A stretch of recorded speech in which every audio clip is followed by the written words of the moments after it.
The new Australian Health and PE curriculum will really help teachers to present a contemporary, cohesive view of health and PE that'll serve kids as they are now and give them the knowledge, skills and understandings to help them in the future. It's quite exciting that it will allow teachers and students to be able to explore the issues that are important to them in a safe way. It's a first cohesive, contemporary, national initiative that will give a learning guarantee to Australian students for the very first time, and will then be able to have, I guess, a national conversation amongst teachers for the very first time.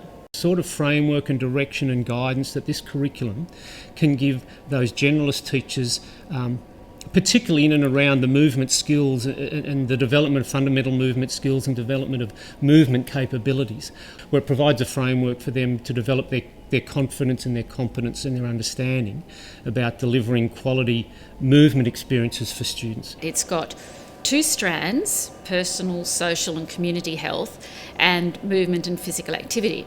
They've got sub-strands to them, but cross-cutting that, we've got 12 focus areas.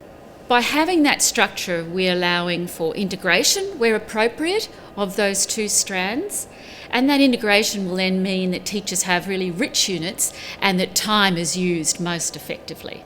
The curriculum really acknowledges the diversity of students in the classroom, the diversity of relationships that they will have, and the diversity of families and cultures that they come from.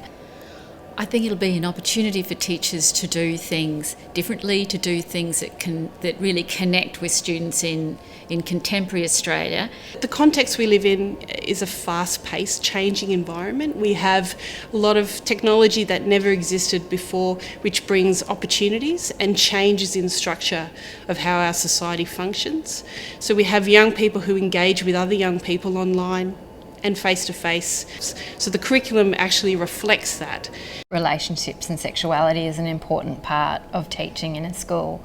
This curriculum just makes that more explicit and really clearly helps teachers to know what to teach and when. Young people in rural and remote schools have got very different resources and possibly interests to those who might be in an inner city school.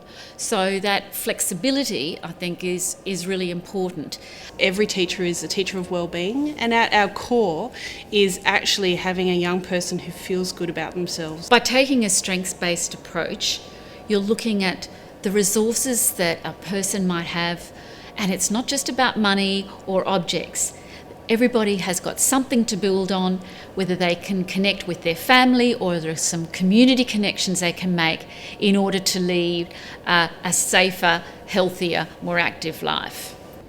The most exciting part of the mental health and wellbeing aspect, the focus area of this curriculum, is the fact that it can teach young people the skills that they need and give them a toolkit to pick and choose from through all aspects of their life, whether they do have a mental health, an underlying mental health disorder, or they just want to feel happier and well. The development of fundamental movement skills, as we would call them in the profession, they're the foundation for development of all movement for kids and then into adulthood. So to develop the fundamental movement skills through primary school, to put the building blocks into place through kindergarten into about year 2, and then to be able to build on those and develop students' abilities around reinforcing those fundamental movement skills really does set the platform for students then moving into a secondary context where they're able to specialise in a whole range of movement contexts, whether those be team games, individual, recreational, adventure type activities, and then to be able to reinforce those habits and behaviours, I guess almost build off the natural enthusiasm that young people bring to school around movement and around play and exploring their movement potential, and to really take advantage of those early years of education where we can certainly put in place those building blocks for movement. As we put in the building blocks for reading and writing, we can put in place those building blocks for movement and work off those natural enthusiasm and excitement that children bring into certainly the early years of primary school for moving.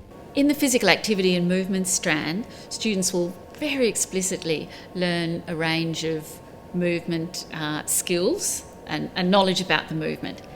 But while they're doing that, they will also develop a range of other skills such as teamwork, leadership, taking responsibility, developing relationships. To know yourself well, to be a confident and resilient young person and a resilient adult, and to be able to function well as an adult and to have great relationships, and to know where to get help when you need it or when a young person that you know also needs it. It's also important so that they can make safe, informed, mutual decisions about the relationships that they have in their lives. Look, the opportunities that we'll have now to share resources across the nation, to share best practice across the nation is going to be a really exciting time.